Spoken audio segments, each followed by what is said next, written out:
மந்திர பறவையும் பணக்கார ராஜாவும். ஒரு நகரத்தில் ராஜா என்ற ஒரு பணக்காரர் இருந்தார்.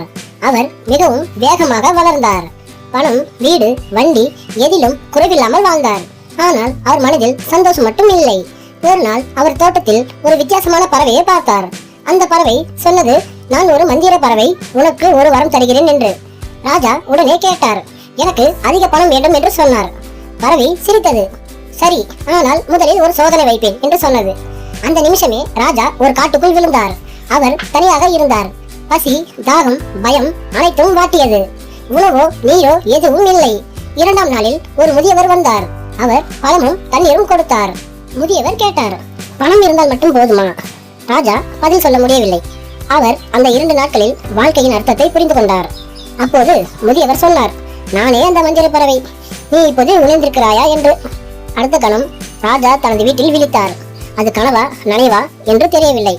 ஆனால் கையில் ஒரு பழம் இருந்தது. அந்த நாள் முதல் அவர் மாறினார். ஏழைகளுக்கு உதவினார். அன்பும் பகிர்வும் நிறைந்த வாழ்க்கையை வாழ தொடங்கினார். பாடம்: பணம் முக்கியம்தான், ஆனால் அன்பும் பகிர்வும் இல்லை என்றால் வாழ்க்கை வெறுமையாகிவிடும்.